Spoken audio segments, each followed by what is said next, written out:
Ensuite, quand la coupe est à la surface de l'océan, la coupe ressent le soleil, la coupe ressent la pluie, le vent. Mais quand cette coupe plonge dans l'océan, on ne ressent plus tout ça. Les éléments sont différents. Alors, la coupe plonge dans l'océan et alors apparaît d'autres paysages, d'autres animaux fabuleux, etc. Mais pourquoi plonger dans l'océan? Pourquoi plonger dans l'océan? Parce qu'il y a quelque chose au fond qui nous attend. Il y a une perle qui nous attend. Et cette perle, quand cette coupe arrive au fond de l'océan, eh bien cette perle, eh bien l'huître est ouverte. On n'a plus besoin d'ouvrir l'huître. La perle, elle est là, simplement. Eh bien cette coupe, ce sont nos cœurs. Cette coupe, ce sont nos cœurs à nous tous ici. Cette coupe.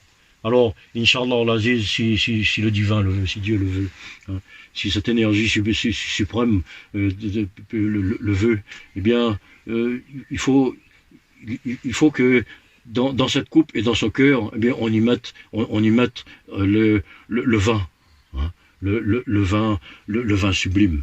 Et ce vin qui va nous enivrer, eh c'est le vin de l'amour. C'est le vin de l'amour, simplement. Et cette ivresse, eh bien, mon Haroum le dit, Nara mastana khushmi adam. Nara mastana khushmi adam. نرى مستانا خشمي آدم تعبد جانا چوني بادم تعبد جانا چوني بادم نرى مستانا, je m'en vais en ce monde ivre de mon feu intérieur. Nara, c'est mon feu intérieur. Et je suis heureux. Je suis heureux en parcourant ce monde dans cette ivresse de mon feu intérieur. À jamais, mon aimé, oh mon bien-aimé, à jamais, fais que je reste dans cet état-là. Par ta grandeur, laisse-moi toujours dans cette sensation de l'amour. Et fais que je ne m'occupe je ne m'occupe plus que de ton amour, que de ton zikr, que de ton souvenir. Voilà. Fais que je reste et que de tout ce qui m'attend en ce monde, je ne vois que ton souvenir. Et Mawlana Haroum disait, Cheikh Muslim ad-Din Hafiz Shirazi, qui a vécu à la même époque que Mawlana Haroum, eh bien, c'est celui qu'on appelait Cheikh Saadi, qui a écrit le Boustan et le Goulistan, qui a été traduit en français par le Jardin de Roses. Eh bien, il disait, Bazikr al-Habib as-Diha Mustahil. Bazikr al-Habib, on peut traduire ça par le souvenir de l'aimer. Mais mon cher, il n'a pas traduit ça par le souvenir de le bien-aimé. Il a traduit ça par l'appel de l'aimer. Ça veut dire que quand vous pensez au divin, vous avez la sensation que c'est vous qui avez cette pensée en vous. Si vous pouvez penser au divin, c'est que le divin pense déjà à vous. Voilà. Mon Haroum, il dit toujours lui, il dit toujours, mais ce que tu cherches, te cherche déjà. Vous savez ça? Ce que tu cherches, eh bien, te cherche déjà. Donc voilà la Khanka. Et j'ai mis un titre devant là. Alors ce titre, c'est une formule un peu magique, qui vient de l'Inde, bien sûr. Qui vient de l'Inde, je vais vous l'expliquer un petit peu, parce que ça vient de nous mettre à nous. Il est écrit devant là, Bayadgar, Yadgar, Khanka Imdad Yashrafia. Voilà, c'est du farsi aussi. Voilà. Eh bien, Yadgar, c'est en souvenir d'eux, en mémoire d'eux. Alors, Imdadia Ashrafia, Imdadia c'est un prénom, Imdadullah, Imdadullah. Et Ashrafia c'est un prénom aussi, Ashraf, Ashraf. Alors, mes deux maîtres, je dis souvent que ce sont deux aigles, ce sont deux aigles. Alors, moi j'ai, alhamdulillah, un jour, Dieu a voulu que dans ma vie, eh bien, je monte sur leurs ailes, je monte sur les ailes, et puis j'ai pris mon envol. Puis un jour, je suis tombé aussi. Un jour, je suis tombé. Ah bah ouais, quand on vole, et puis on s'accroche pas trop, et puis paf, je suis tombé sur la tête. Voilà. Je me suis un peu écrasé. Mais que font les aigles? Ben, ils ont pas de temps à perdre, continuent à voler. Voilà. Mais alors, ils sont dans le vent. Quand leurs ailes se déploient, ces grands oiseaux. Quand leurs ailes se déploient, eh bien, leurs ailes s'appuient sur le vent. Eh bien, alhamdulillah. Un jour, je suis tombé, c'est ce même vent qui est revenu. C'est ce même vent qui est revenu me reprendre, pour me remettre sur les ailes de mes maîtres. Et aujourd'hui, alhamdulillah, je suis de nouveau sur leurs ailes. Alhamdulillah. Donc, ces deux prénoms-là viennent de mes maîtres, hein, ces deux maîtres-là, mais leurs maîtres à eux. Donc ces deux maîtres, ce sont deux aigles. Alors, vers la fin du 19e siècle, les années 1890, voilà, sont venus, alors je ne peux pas les appeler les aigles, alors je vais les appeler les dragons, hein, parce que c'était deux dragons, vraiment. Hein. Ces deux maîtres qui sont venus, à la fin du 19e siècle en Inde. Hein. On parle d'eux dans tous les livres, hein. Vous pouvez le trouver sur le net partout, vous trouvez ça, hein. C'est dans les silsilas, dans les chaînes initiatiques, tout, ils sont extrêmement célèbres, hein, dans le monde entier. Hein. Bon.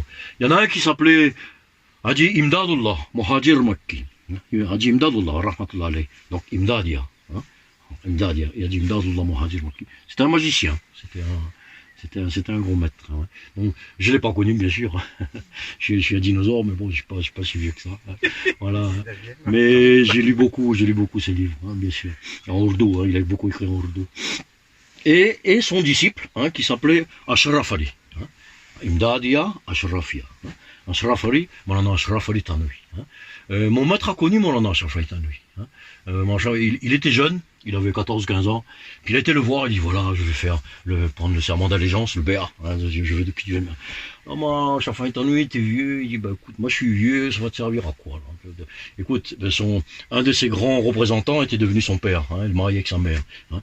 Il dit ben j'aurais bien aimé que les gens, moi Ashraf Ali Tanwi disait, hein, j'aurais bien aimé que les gens fassent moins le béat sur ma main, ils prennent moins de serment d'allégeance, mais ils écoutent plus ce que je dis. Qu'ils écoutent plus et qu'ils mettent plus en pratique ce que je dis. Il a dit, vous venez me voir, parce que, oui, je suis un grand cher, c'est la baraka, etc., mais ça n'existe pas, ce truc-là. Hein. Moi, je suis un homme comme vous, tout simplement. Voilà. Par contre, ce que j'ai dit, il faut l'écouter. Hein. Et c'est pour ça qu'à un moment donné, on se dit, bah, pourquoi un cher, alors hein, écoutez bien tout le monde. Hein. Pourquoi un cher, hein, pourquoi un maître? Donc, je viens de le dire un peu, un compagnon, simplement, qui connaît un peu la route. Hein. Alors, mais quelle relation on peut avoir avec ce maître-là, hein, voilà. Alors, je vais raconter une histoire qui m'arrive là comme ça. Hein. Il y a certains d'entre vous ont entendu parler de ce grand maître, hein, le Cheikh Ahmad Tidjani, hein. Hein, c'est lui qui est à l'origine de la Tidjaniya du Maroc. Hein. Donc c'est un grand maître. Hein. Bon. Et un jour, il a dit quelque chose. Alors, on n'a pas fini de lui tomber dessus, le pauvre. Hein. Il a dit, mais vous savez, quelle est l'attitude d'un mourid, d'un disciple, face à son maître? Voilà. Eh bien, il a dit, le mourid, le disciple, doit être comme un cadavre dans les mains du laveur de mort. Vous connaissez ça, c'est célèbre, c'est écrit dans les livres. Ça. Il doit être comme un cadavre dans les mains du laveur de mort. Bon, alors on n'a pas fini de lui tomber dessus, hein. Surtout les représentants de la scolastique, du dogme classique. Ils disent, ouais, mais c'est du shirk, ça, c'est de l'association. Alors le maître, il a tout pouvoir, alors. Hein. T'es un cadavre, donc il peut faire ce qu'il veut avec toi, etc. Hein. Jusqu'à maintenant. Hein. Et là, je me suis aperçu d'une chose, c'est que c'est vrai, seul un cher peut commenter les paroles de notre cher. Vous savez, les gens qui le critiquent, ce cher-là, ce sont des grands savants, hein, bien sûr, ce sont des grands savants, mais ils ne comprennent pas. Et je vais vous dire ce que ça veut dire, cette parole, en prenant exemple de ce que m'a dit mon maître. Pas là-dessus, sur autre chose. Hein. Mon maître m'a dit une chose, il m'a dit, mais, vous savez, vous m'avez choisi comme maître. Bien sûr, vous me respectez, etc. Vous m'imitez. Hein, vous m'imitez. Ça a un nom, ça. Au départ, ça s'appelle Fana Fischer. Hein. Une extinction dans le personnage du cher. Hein. Oui, mais je suis différent de vous, moi. Je suis pas comme vous, moi. Vous êtes différent, etc. Et donc, vous pensez que vous devez absolument m'imiter, faire comme le cher fait, etc., etc. Bon, au départ, d'accord, mais ce n'est pas ça. Ce n'est pas ça qu'il faut faire. Quel est mon travail à moi, le cher? Hein, c'est pas que vous deveniez comme moi, c'est pas possible, c'est impossible ça. Hein. C'est là que j'ai compris vraiment que c'était quelqu'un d'authentique. Il a dit, mon travail à moi, c'est que vous découvriez votre propre liberté à vous. C'est ça mon travail. Hein.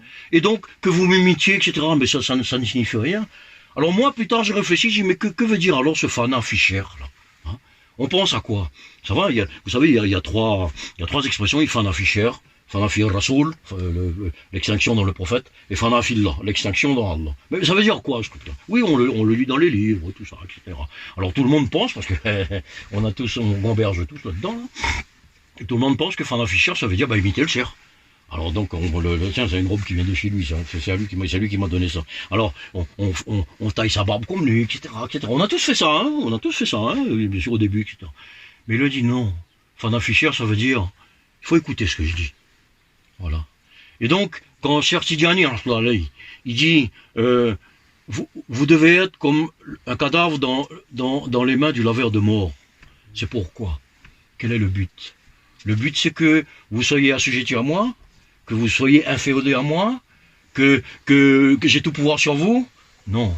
Le but, c'est que vous découvrez votre liberté. Et comment est-ce que vous allez découvrir votre liberté?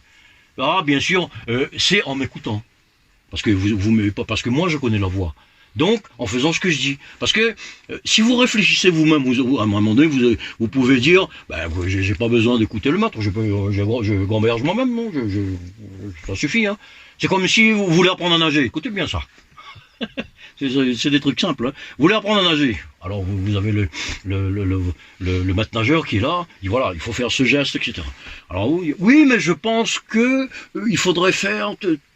Oui, écoute, mon frère, ma soeur, si tu penses que t'as pas besoin de moi, alors nage tout seul alors. Hein. Donc tu peux penser que, mais moi je suis maître nageur, moi.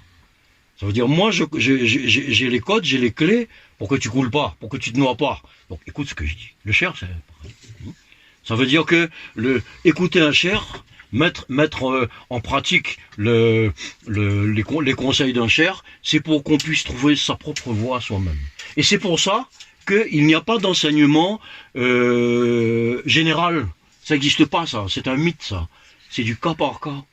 Ça veut dire que toi, ta vie, ton histoire est différente de la sienne, différente de la sienne. Donc, si tu viens me voir, moi je suis un vieux, tu me demandes 2-3 conseils, je vais te donner des conseils vagues alors, des conseils, c'est pas possible ça. Hein. Donc il faut que je te pose des questions en privé, bien sûr, parce que ton histoire elle est à toi, elle ne regarde pas les autres. Et c'est comme ça que j'ai appris avec mes maîtres à conseiller les gens.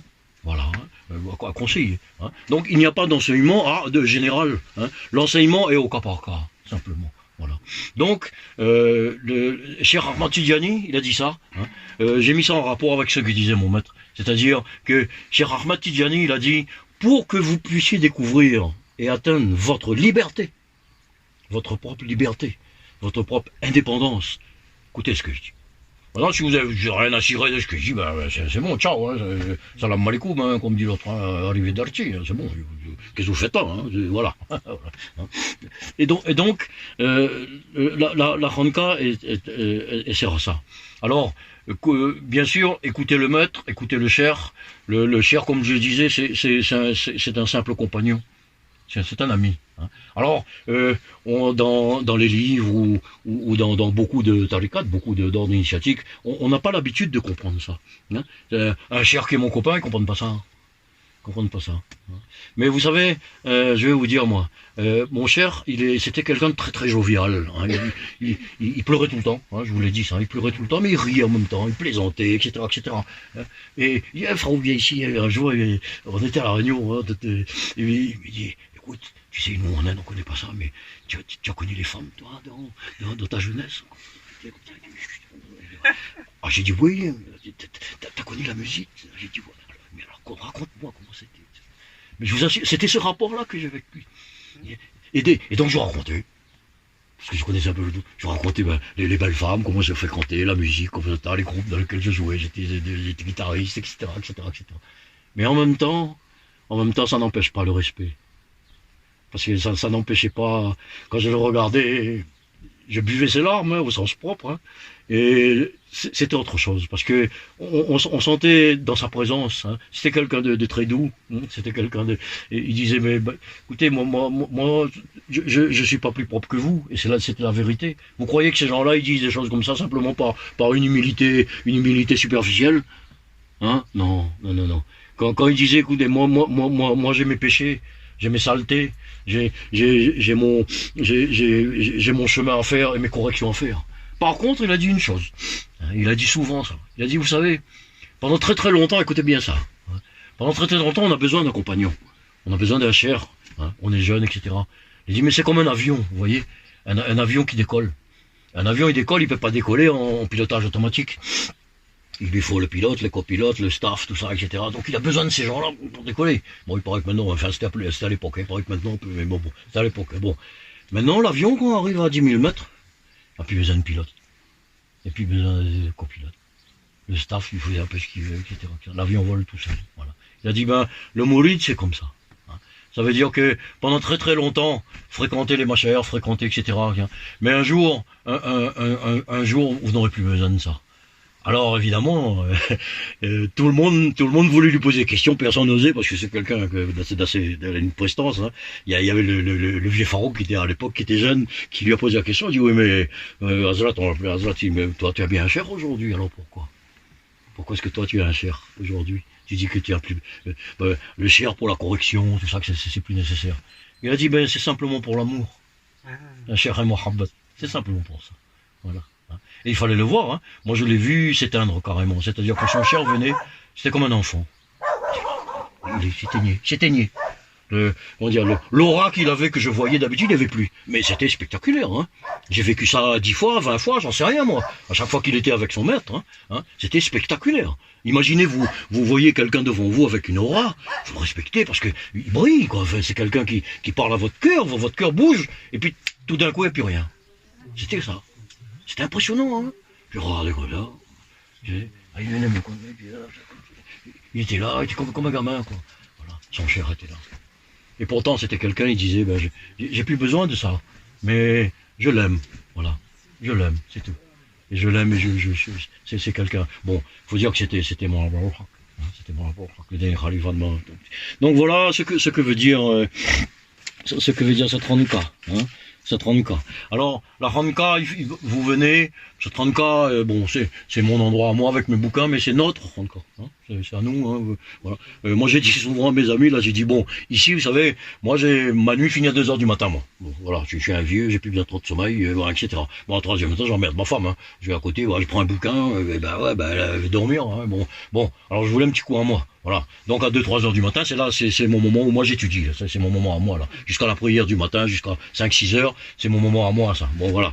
Donc là-bas, là maintenant, j'ai dit, ben, vous passez là à 3 heures du matin, vous et la lumière, là, ben, venez boire un thé, un café, hein. Il n'y a pas de problème. Il y a Farouk qui est en train de jouer de la guitare, là, ou bien qui est en train... Voilà, c'est tout simplement. Hein, donc, c'est ce qu'on appelle la sohba, hein. La sohba, c'est la compagnie. On ne peut pas rester seul, surtout sur la voie spirituelle. Même parvenu à être indépendant, il y a toujours une sohba. Ben, vous savez, vous êtes ici parce que c'est moi qui, vous êtes venu me voir, hein, parce que vous savez que c'est moi. Mais moi, je bénéficie de votre sohba aussi. Je bénéficie de votre présence aussi. Hein. Vous le savez pas, ça. Hein. Vous le savez pas, parce qu'il y a que moi qui connais mon monde intérieur. Hein. Mais je bénéficie de votre richesse à vous aussi. Homme comme femme, bien sûr. Hein, tout à fait. Et je m'enrichis de ça. Parce que le chemin ne finira jamais, ne finira jamais. Hein. Donc, il faut regarder la réaction, c'est un lieu, simplement. Hein. La dernière fois, on disait pourquoi? Eh bien, simplement pour propager le bien. Hein. Il y a une phrase dans le Coran qui dit « Amal bil ma'rouf, nahy anil munkar ». C'est-à-dire, tout le monde connaît ça, surtout dans le tablir, tout le monde connaît ça. Propager le bien et combattre le mal. Alors, on pense à quoi, là? Propager le bien, il faut aller voir les gens, leur dire, voilà, il faut adorer Dieu, machin, etc. Puis combattre le mal, tout le mal qui est ça. Sauf que, moi, je préfère mettre ça à l'intérieur de moi-même. Hein, au lieu de penser aux autres, là. Propager le bien, c'est propager le bien à l'intérieur de moi-même. Hein. Propager le bien, c'est quoi? Eh bien, c'est trouver en moi cet endroit où je peux parler avec mon Seigneur. Hein. Maharoum, il disait, meilleur que les deux mondes se trouve cet endroit, hein, où je peux sacrifier ma tête, ma langue et ma tête. Hein. Ma tête, c'est l'endroit de mon intelligence. Hein. Ouais, ma langue, c'est l'endroit où je peux... Eh bien, c'est ça que je sacrifie. Et que veut dire sacrifice, mes frères, mes sœurs? Hein? Et un peu de français, là. Ça veut dire quoi, sacrifice? Ça vient d'où ce mot-là? Hein? Rendre? Un office sacré. Rendre sacré. C'est ça, sacrifice. C'est rendre sacré. Hein? Et c'est cela. En farsi, on dit méridien. Méridien. C'est-à-dire, je sacrifie mon âme. Hein? Sacrifier mon âme, c'est quoi? Bien sûr, vous savez, moi, je sais, surtout quand on est jeune, mais vous savez, même vieux comme moi. Hein. Eh bien, on est attiré vers le monde, bien sûr. Ce monde brille. Pourquoi? Parce que nous avons des sensations, nous avons des émotions. C'est cela qu'il faut sacrifier. C'est cela. Ça suffit, les gars. Il faut plus perdre de temps maintenant. Après, dépêchez-vous. Dépêchons-nous.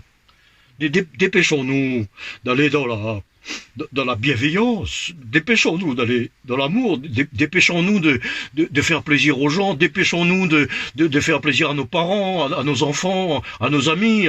Dépêchons-nous. Dépêchons-nous. Mais dépêchons-nous pourquoi? Pourquoi? Alors le religieux va vous dire, mais il faut se dépêcher pour avoir le paradis et pour être protégé de l'enfer. C'est vrai? C'est vrai? Hein?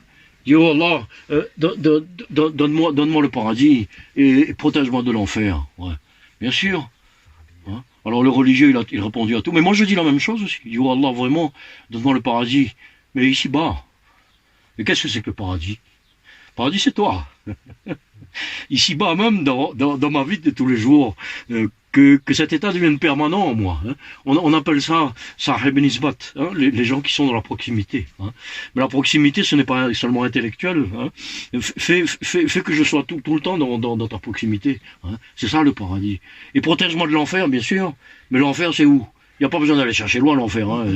Je suis mon propre enfer. Bon, il est là, l'enfer. Le prophète sallallahu alayhi wa sallam, il disait, le Satan, il circule en vous comme le sang dans vos veines, là. Hein.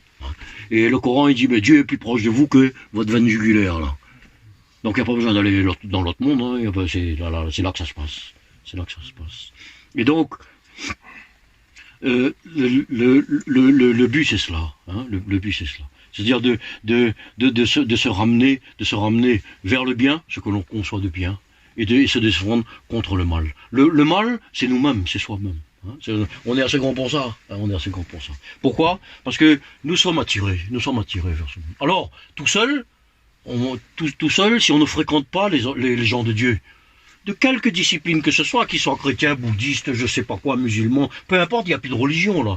Ce sont simplement des gens, eh bien, mais qui parlent de Dieu, qui parlent de la nature, qui parlent de l'unique. Hein. Ça peut être un scientifique aussi, hein. Vous savez, Jamel en parlait tout à l'heure là, d'Einstein, etc. Mais qui parlent de l'unicité aussi. Ces gens-là ont compris, ils ont compris. Même s'ils ont été obligés de passer par des siècles d'équations, alors que nos maîtres à nous, ça fait des millénaires qu'ils enseignent ça, mais ils le disent eux-mêmes. Hein, voilà. Donc il faut s'orienter vers là. Donc voilà à quoi ça sert cette ronde-là. Voilà. Donc ce lieu maintenant, bien, il va y avoir plusieurs enseignements. Hein. Ce soir, je parle aussi beaucoup de l'organisation de cela. Hein. Bien sûr, on a tous compris que le centre de notre présence ici, c'est le Masnawi Sharif. Hein. C'est le Masnawi. Hein. Le Masnawi Marnawi. Hein. Le Masnawi de Maulana Roum. Hein. Maulana Roum a vécu au XIIIe siècle, autour de 1250. Hein. Il a écrit 56 000 vers. Hein. Eh bien, ce Masnawi Sharif, c'est le centre. Moi, je connais pas beaucoup. Hein. Je connais quoi? Peut-être sur 56 000 vers, je dois connaître une petite centaine de vers. Et je vous assure que ça me suffit largement. C'est assez indigeste. Hein. C'est faux. Bah, surtout quand tu le lis en français. Oui, tu le lis en français ou en anglais. Ouais. Les gens qui traduisent, traduire, c'est trahir. On le sait ça. Ils traduisent ce qu'ils ont compris, les pauvres. Et même, vous savez, écoutez ça, Vadvete Majerovic et Nicholson aussi, ils ont dit que, traducteurs, des grands traducteurs, ils ont dit qu'il y a bon, je connais les passages, hein, il y a beaucoup de passages qui n'ont pas traduit, hein. Et ils l'ont dit pourquoi aussi? Parce qu'ils n'ont pas compris. Voilà, c'est ça. Ils n'ont pas compris, tout simplement. Hein. Ben, il était à un niveau. Moi j'ai vu, je vous l'ai dit ça, j'ai vu, sur des années que j'ai passé à mon maître en Inde, j'ai vu une dizaine de fois des gens des savants venir de l'Iran. De l'Iran, donc, des spécialistes du Masnawi, des gens amoureux du Masnawi. Et donc, Il venait voir mon maître, parce que mon maître était un héritier, c'était le dernier héritier de l'époque du Mastaoui Sharif en Inde, reconnu dans tout le sous-continent indien. Hein. Eh bien, il disait, ben, le farsi, le persan, c'est notre langue maternelle. Nous sommes des savants. Nous avons étudié, et nous, mais ça, on comprend pas. Mon maître était là, il rigolait, il pleurait, il riait, il disait, mais c'est simple. Puis il donnait le taf. Les savants étaient là, c'est vrai, mais il fallait, Je vous donne un petit exemple. Maharoum, il dit, Uzkurullah shahima dasturda. Uzkurullah, pensez au divin. Pensez au divin. Uzkurullah. Shahima, le roi. Shahima, dasturda. Il en a donné l'ordre. Le roi a donné l'ordre de penser au divin. Bon, ça, c'est tout le monde comprend. Ok. Andar atash dit. Omar nurdan. Alors, je traduis mot à mot. Andar atash. À l'intérieur, il a donné du feu. À l'intérieur, il a donné du feu. Omar nurdan. Et de l'eau, il en a fait une lumière. Bon. À l'intérieur, il a donné du feu. Mot à mot, c'est vraiment donné. Et de l'eau, il en a fait une lumière. Et pourtant, c'est simple. C'est très simple. Donc, Maharoum dit, Uzkurullah, pensez au divin. Pensez au divin. À l'intérieur de vous, il a mis du feu. Le feu de l'attirance vers ce monde, le feu de l'attirance vers le mal, mais aussi le feu de l'énergie qui vous guide vers le bien aussi. Il y a les deux. À l'intérieur de vous, il a donné du feu, au Mara Nurdad. Et de l'eau, il a donné la lumière. L'eau, c'est le nom de Dieu. C'est le nom, c'est quoi? Le nom, c'est ce que vous avez dans votre cœur à vous. Appelez-le ce que vous voulez, appelez-le Khoda, appelez-le God, appelez-le le grand architecte de l'univers, j'en sais rien, moi. Appelez-le Allah, appelez-le Yahvé, appelez-le. Moi, j'aime beaucoup Adonai, par exemple. C'est très beau, Adonai. Eh bien, bon, peu importe. C'est le son. C'est un son, ça. C'est un son que vous avez en vous. C'est un son. Quelque part. Cherchez dans votre cœur. Alors, le cœur, c'est quoi? Le cœur, c'est cherchez dans votre cœur ce son de Dieu. Et de ce nom de Dieu que vous avez en vous, il en a fait une lumière. Donc voilà, quelque chose d'incompréhensible. Ben, je vous le répète pourquoi, parce que moi je suis un perroquet, je vous répète exactement ce que mon maître m'a dit, voilà, sinon j'aurais pas connu les savants eux-mêmes qui étaient là, ils comprenaient pas ça. Et donc, il faut découvrir ce lieu de Dieu. Bien sûr, il y a un endroit en nous quelque part où si Dieu est, rien ne peut être avec lui. Là où Dieu est, là, en guillemets, rien ne peut être avec lui. Ça veut dire quoi? Ça veut dire que vous êtes vous. Vous existez vous. Vous ne pouvez pas. Et pourtant, je suis là. Ok? Je suis là. Mais je ne suis pas. C'est ça le secret. Et c'est ça le 4e samedi du mois le thème que je vais traiter. C'est-à-dire que c'est cette non-existence nécessaire il faut trouver cette non-existence, mais dans un état de manifestation. Nous sommes manifestés, non? Les molécules, etc. Mais là où Dieu est, là où le divin est. Alors, qu'est-ce qui se passe après? Eh bien, si vous trouvez ce lieu de Dieu en vous, eh bien, qu'est-ce que vous devenez, vous? Qu'est-ce que vous devenez?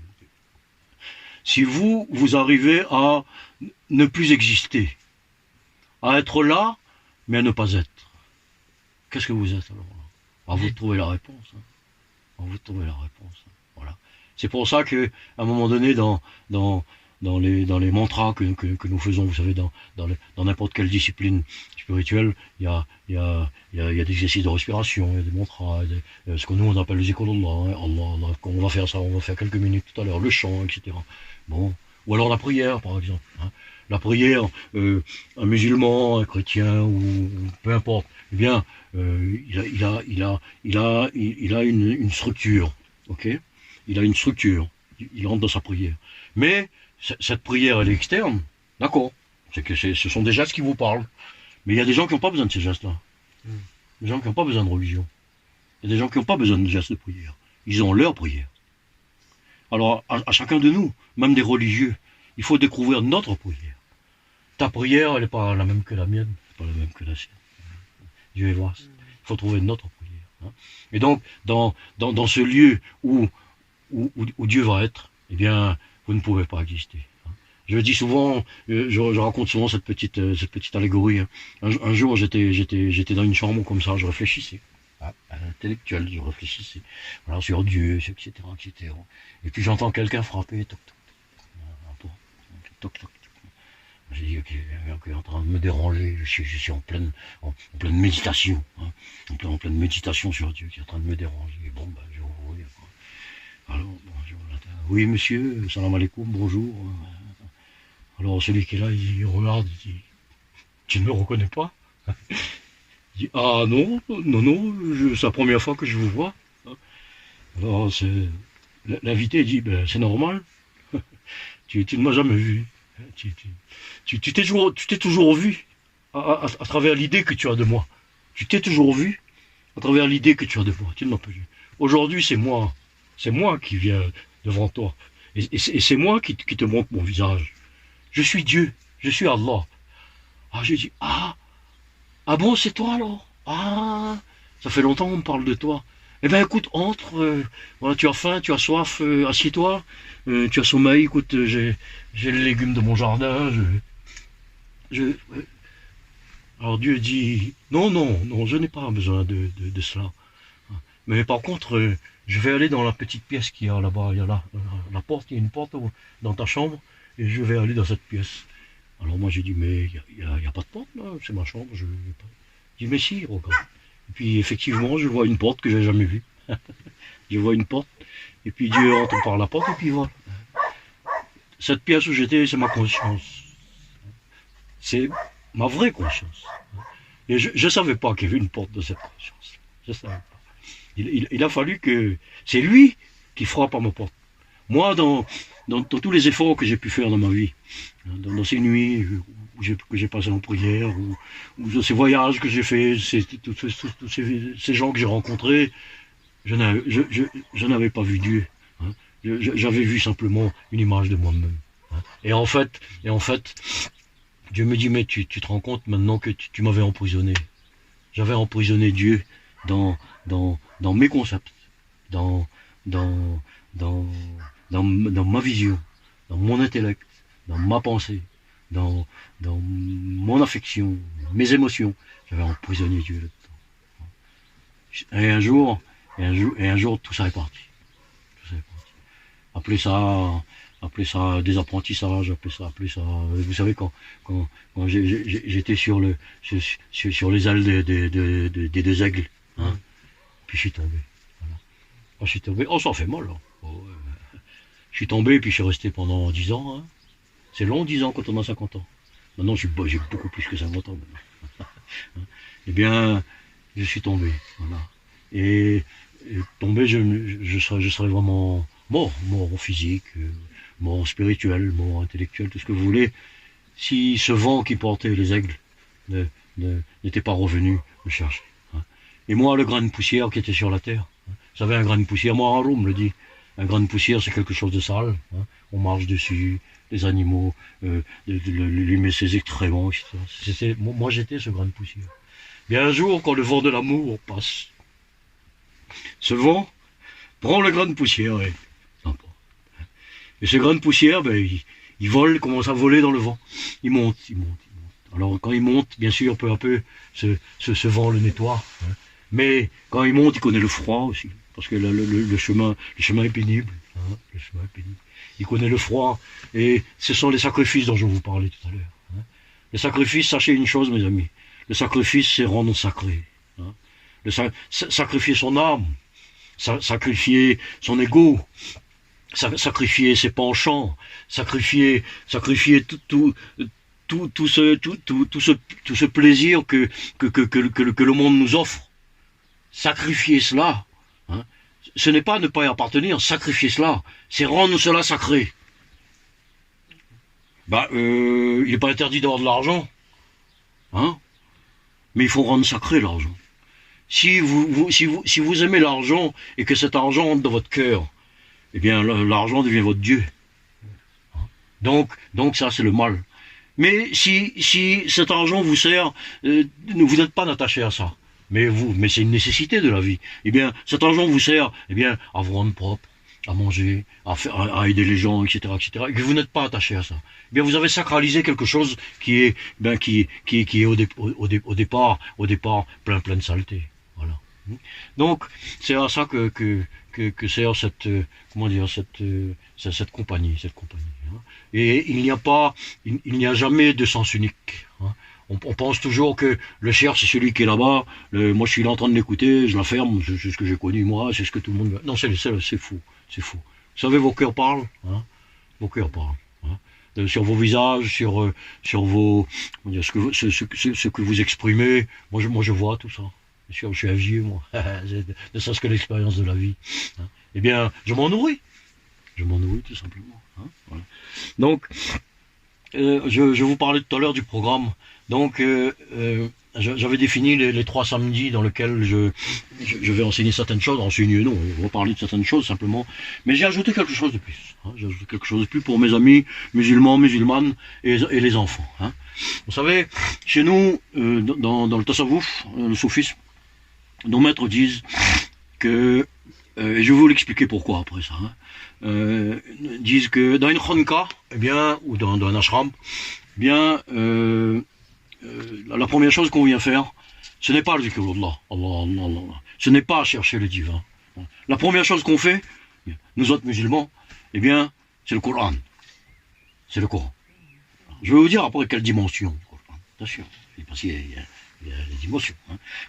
Alors, comme j'ai été formé à ça aussi, hein, eh bien, le premier samedi du mois, les enfants, les hommes, les femmes qui veulent se faire corriger, etc., eh bien, je vais faire un enseignement de ce Coran, là, hein. Alors, c'est quoi? C'est la prononciation, etc. Parce que je vais vous dire une chose, le Coran n'a pas grand-chose à voir avec l'arabe, hein. D'accord, le Coran n'est pas descendu en chinois, hein. Non, hein. Ni en patois creusois, non. Mais l'arabe du 7e siècle, il y a des linguistes ici, hein, du 7e siècle, 1 millénaire et demi, n'a plus grand-chose à voir avec l'arabe d'aujourd'hui. Nous sommes d'accord. Et donc lire le Coran. Excuse-moi, comme toutes les langues vivantes. Hein. Ben, tout à fait, mais que le français, le français, le français, tu sais bien, il y a à peine 5-6 siècles, il n'existait même pas. Voilà. On parle de 15 siècles là, hein. Bon, et l'arabe est toujours non. Alors qu'est-ce qui se passe? Alors, comment, par exemple, moi j'ai presque 70 ans bientôt, d'accord, ça doit faire à peu près 50 ans, on va dire un demi-siècle, que j'ai appris le Coran, que je le lis, que je l'entends, etc. Mais comment je le vis aujourd'hui, mon sang? Alors évidemment, j'ai étudié un peu l'arabe, tout ça, j'ai voulu savoir qu'est-ce que m'enseigne le Coran, etc., qu'est-ce qu'on dit dans le Coran, ça veut dire quoi, etc. Aujourd'hui, je n'en ai plus rien ciré. Plus rien ciré. Ça m'intéresse plus que se dire le Coran. Je veux dire, je vous dis ça, mes amis musulmans, vous savez, pour être dans le bien, pour être bien avec mon voisin, pour être dans le bien, j'ai pas besoin de Coran pour ça. On est dans une société, hein, où il y a une certaine morale. La morale suffit. Pas besoin de texte sacré pour ça, hein. Pas besoin de Bible pour ça, pas besoin de ça. Alors c'est quoi alors le Coran? C'est le son. C'est le son. C'est un son. Une langue, c'est quoi? Vous savez, Mohammed, quand il a reçu les premières paroles du Coran, il n'a pas reçu un livre, hein. Il a reçu une parole qui rentre dans son cœur. Il a entendu. Et moi, Arum dit,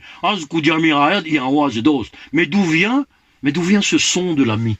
Ce son, j'entends quelque chose, dans le silence. Moi, Arum, on l'appelait Al-Khamouch, le silencieux. Lui qui est un bavard bien plus doué que moi. On l'appelait le silencieux, pourquoi? Parce qu'il avait réalisé son silence intérieur. Et dans ce silence, il a trouvé un son. Le son de l'ami. Et pour nous, soufis, eh bien, ce son passe par les paroles du Coran. C'est pour ça que quand on enseigne les paroles du Coran, c'est complètement différent. On appelle ça le tajwid, hein, c'est-à-dire la prononciation. C'est complètement différent de l'enseignement de l'arabe. Hein, il y a des arabisants ici qui pourront vous le certifier. Si vous apprenez l'arabe à l'université, vous apprenez une certaine forme de langue vivante, l'arabe classique, etc. Le Coran, c'est différent. Alors, aujourd'hui, comment je le vis? Eh bien, quelque part dans les textes, il dit il y a quatre niveaux de compréhension du Coran. Hein. Il y en a un qui appartient à Mohammed. Point bas. On n'en parle pas, ça c'est tout, c'est à lui, c'est son truc. C'est lui, voilà, c'est son truc à lui. Bon. Il y a 3 autres. Alors le premier, bien sûr, c'est dans la langue, c'est le Coran, on va dire factuel. Hein. C'est descendu dans tel événement de la vie, etc. C'est une langue arabe, hein, c'est pas le chinois, hein, donc ça veut dire tant, donc on le traduit. Hein. Bon. On traduit en une langue consonantique, hein, polysémique. Hein, bonjour. Hein, d'accord. Bon, on en parlera un petit peu de ces jours-là dans le. Il y en a qui savent ça. Bon, donc c'est le premier niveau. C'est le niveau que les musulmans apprennent l'arabe. Donc après, il dit, ah ben ça veut dire ça, ça veut dire ça, ça veut dire ça. Ah ben vous êtes très très fort. Hein. Bon, quittons cela. Le deuxième niveau. Le niveau, on va dire, c'est un peu un niveau symbolique. Hein. Niveau symbolique. Sous ces... On est toujours dans le sens, là. On est toujours dans le sens.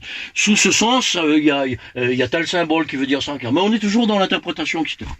Troisième niveau. C'est le niveau du musicien. C'est le niveau du musicien. Voilà. C'est le niveau de celui qui chante. Le Coran pour moi c'est une musique, c'est ma musique. C'est une musique, c'est comme le Masnaoui. Voilà. On dit que le Masnaoui, c'est le Coran, c'est le Coran en langue farsi.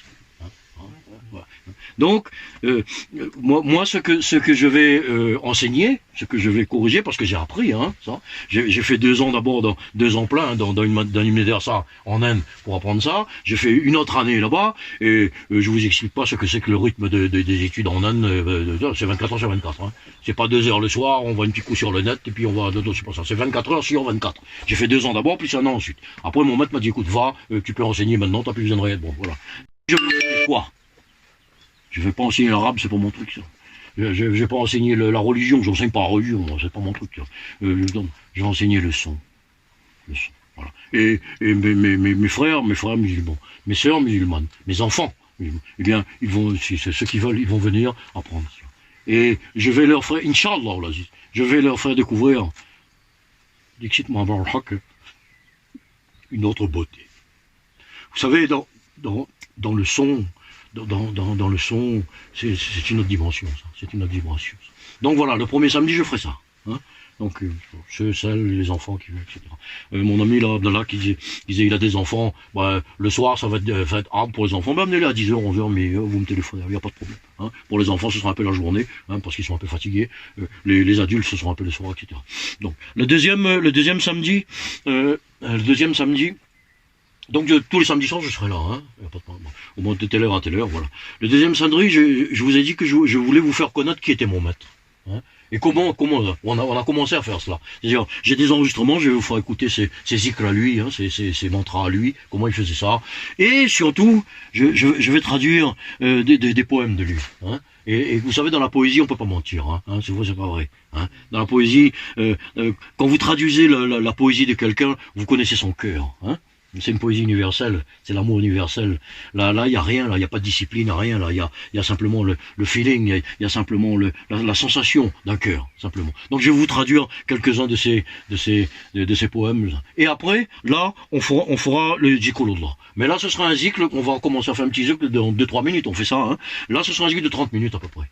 Hein, et je vous expliquerai un petit peu dehors ce que le petit machin que j'ai fait là dehors, je vous expliquerai ça. C'était un lieu spécial de la nuit pour faire le zikr là. C'est un parcours un peu initiatique. C'est très simple, hein, c'est un symbolique très simple. Moi je vous expliquerai un petit peu. C'est venu comme ça, quoi, une improvisation comme ma musique. Hein.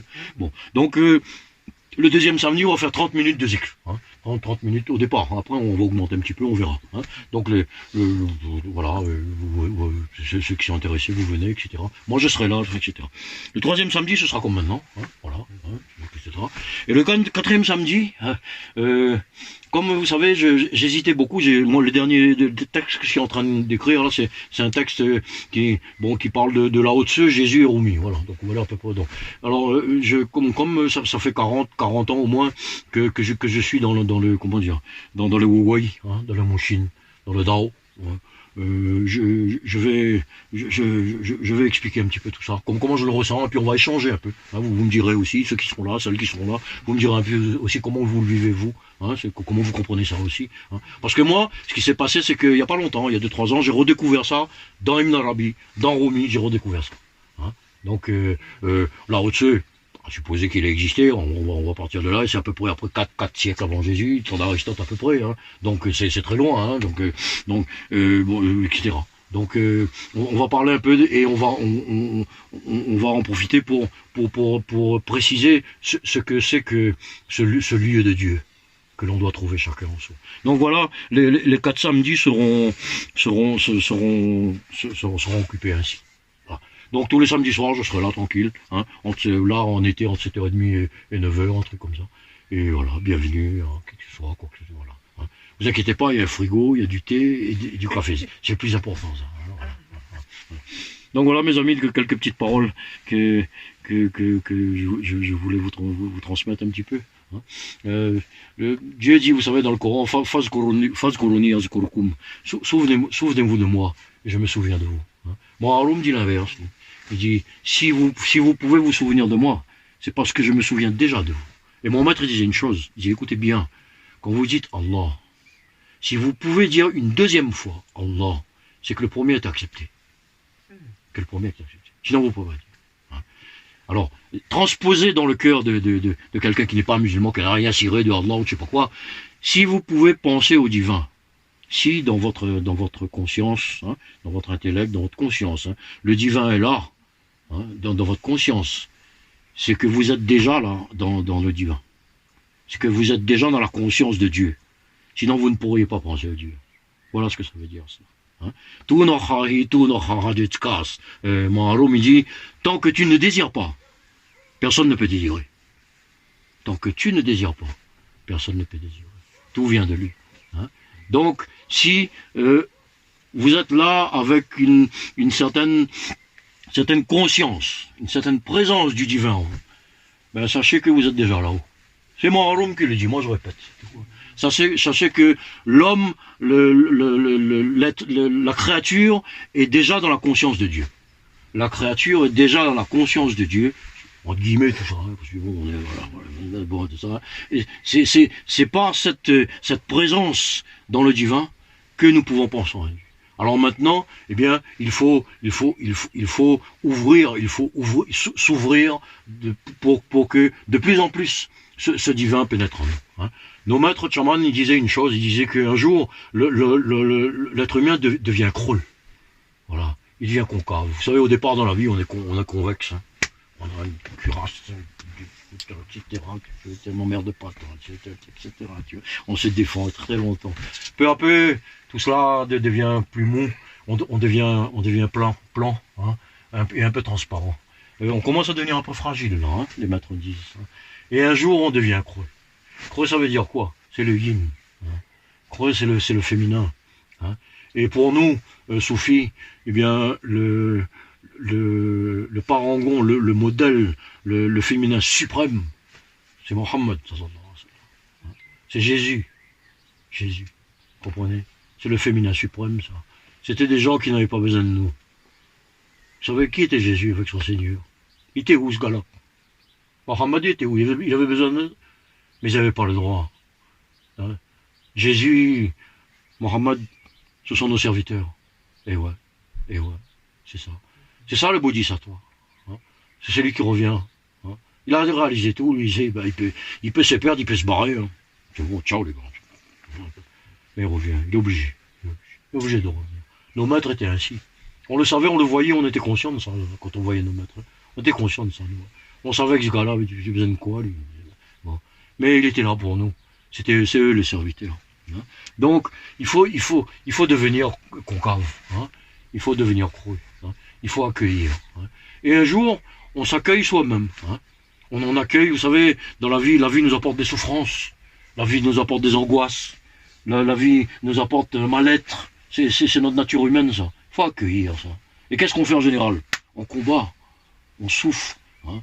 Eh bien, un jour, ces souffrances, ces angoisses, ce mal-être entre dans la conscience, hein, et part dans la petite porte qui est au fond de la chambre. Voilà. Et là-bas, là-bas, quand j'entre, je n'existe plus. Voilà. Pourtant, le jeu est là. Hein.